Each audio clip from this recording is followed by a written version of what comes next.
জিন্দাবাদ, নাস্তিকতা নিপাত যাক, দিন ইসলাম জিন্দাবাদ, কোটি প্রাণে একই আওয়াজ।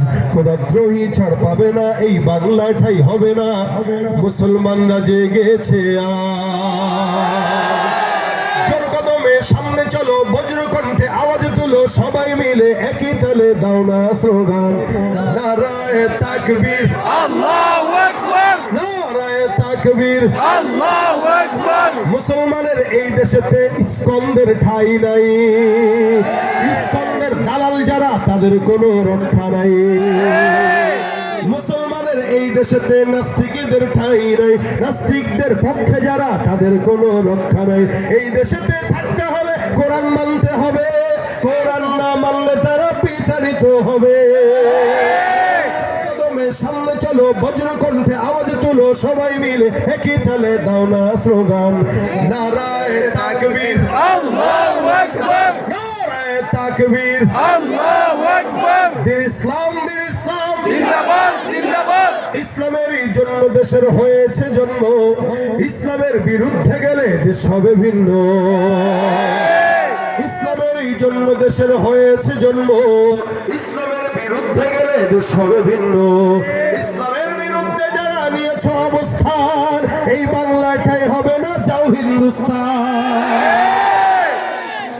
আজকে একটা সংবাদ দেখছেন কি, এক পুরানো পাপী কইতেছে মোল্লারা কি চায়, বাংলাদেশের সংস্কৃতি, যাত্রা গান, পালা গান, মাজার, মন্দির, এগুলো আজকে সব বাদ হয়ে যাচ্ছে, খালি জায়গায় জায়গায় মাহফিলের মাহফিল, মাহফিলের মাহফিল, এগুলো বন্ধ করা দরকার। আজকে দেখছেন নি আপনারা, জানি না, আজকে এক শয়তান এই বক্তব্য দিচ্ছে, আগে স্বৈরাচারীর দলের ছিল, এখন পরিবর্তন হওয়ার কারণে দলের রং পাল্টায় দিছে গিরগিটির মতো। পাল্টাইলেও স্বভাব তো পাল্টায় নেই, যার কারণে এখনো পর্যন্ত ইসলামের বিরোধিতা করতেছে। এদেরকে বলবো, মহব্বত যদি ওদের সাথে বেশি থাকে, যাও সোজা, তোমাদের এই বাংলাদেশ তোমাদের জন্য না, তোমাদের বাংলাদেশ পছন্দ না হলে, ইসলাম পছন্দ না হলে, তোমাদের অবস্থান দিল্লিতে হয়ে যাওয়া দরকার। ইসলামেরই জন্য দেশের হয়েছে জন্ম, ইসলামের বিরুদ্ধে গেলে দেশ হবে ভিন্ন।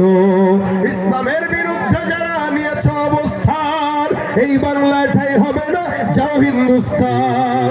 জোর কদমে সামনে চলো, বজ্র কণ্ঠে আওয়াজ তোলো, সবাই মিলে একই তালে দাও না স্লোগান, নারায়ে তাকবীর, আল্লাহু আকবার, নারায়ে তাকবীর, আল্লাহু আকবার। ইসলামের শত্রুরা হুঁশিয়ার সাবধান, নবীজির শত্রুরা হুঁশিয়ার সাবধান। আল কোরআনের আলো, ঘরে ঘরে জালো, আজকের মাহফিল হোক সফল হোক, সফল হোক, কবুল হোক, আজকের মাহফিল। নারায়ে তাকবীর। আল্লাহু আকবার। আল্লাহ পাক আজকের প্রোগ্রামকে শেষ পর্যন্ত এই পর্যন্ত আনছেন, শুকরিয়া আলহামদুলিল্লাহ। যা শুনলাম বললাম, আল্লাহ পাক সব কিছুর উপরে আমল করার তৌফিক এনায়েত করুক, সকলে বলেন আমিন।